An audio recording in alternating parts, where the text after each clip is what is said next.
का रोग जिस लड़के को लग जाए उसे दुनिया की सारी चीजें बेकार लगती हैं। ऐसा ही हुआ कुछ अविनाश के साथ। अविनाश भोपाल के एसबीआई ब्रांच के बेस्ट एम्प्लॉय, समय का पाबंद, व्यक्तित्व एकदम सुलझा हुआ, शांत, समझदार और जिंदादिली से जीने वाला, और उसकी प्रेमिका बिल्कुल उसके विपरीत, चंचल, जिद्दी, अपने में मस्त रहने वाली निहारिका।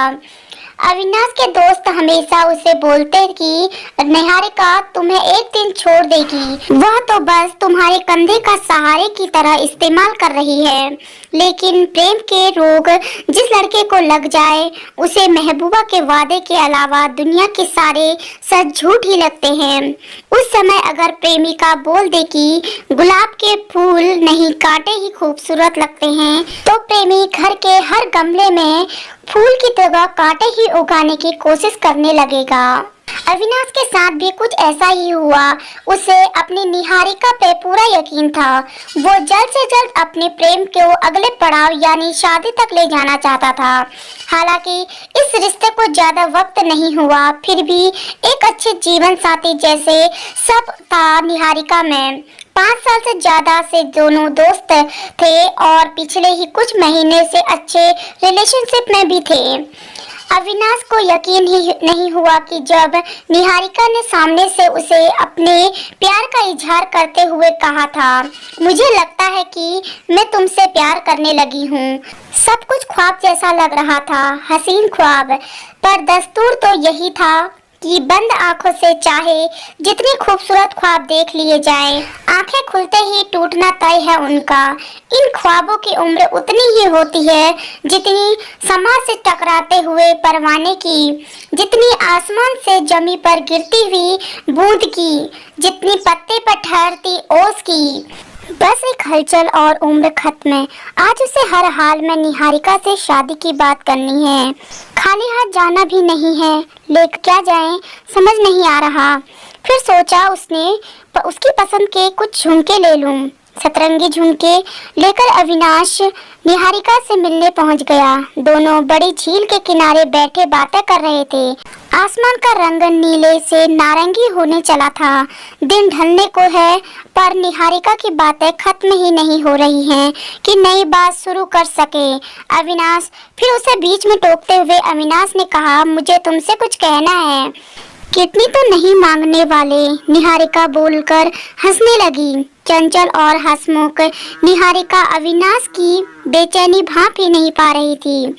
मैं हमारी शादी की बात कर रहा हूँ, मतलब तुम्हें समय चाहिए तो बोलो, पर दोनों के घर में बात करनी होगी, वक्त लगेगा। तो हम कब रिश्ते को नया नाम देंगे? अविनाश एक सांस में बोल गया। निहारिका कुछ देर चुप रही, फिर बोली, अभी मुझे कुछ दिनों से रियलाइज हुआ, इंटरेस्ट नॉट लव। मतलब उस समय मेरा ब्रेकअप हुआ था सुनील से ही।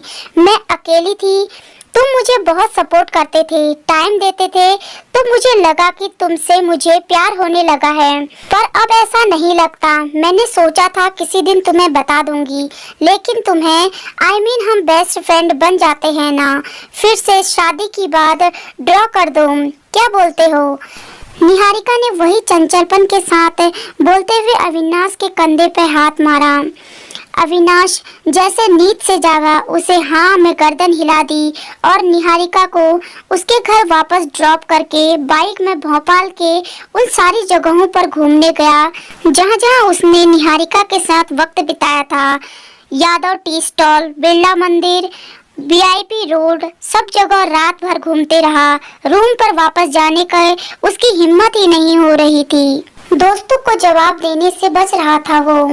उसके दोस्त सच्चे साबित हो चुके थे। दोस्तों को सच शुरू से नजर आ रहा था, पर अविनाश ने अपनी आंखों पर पट्टी बांध रखी थी।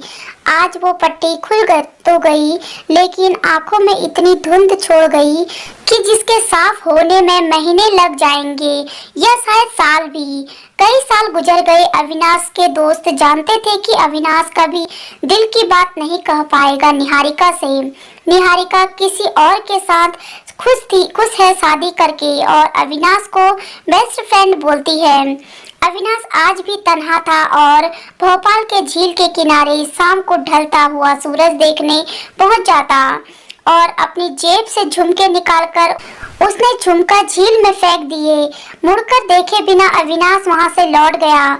उसे पता है कि अब ख्वाबों की उम्र खत्म हो चुकी है। तो दोस्तों, आपको ये कहानी कैसी लगी? आप अपनी राय जरूर बताएं और ज्यादा से ज्यादा मेरी इस वीडियो को पूरी देखने की कोशिश कीजिएगा। और अगर आपको ये वीडियो पसंद आती है तो एक लाइक जरूर कीजिएगा। अगर आप चैनल पर नए हैं तो चैनल को सब्सक्राइब जरूर कीजिए।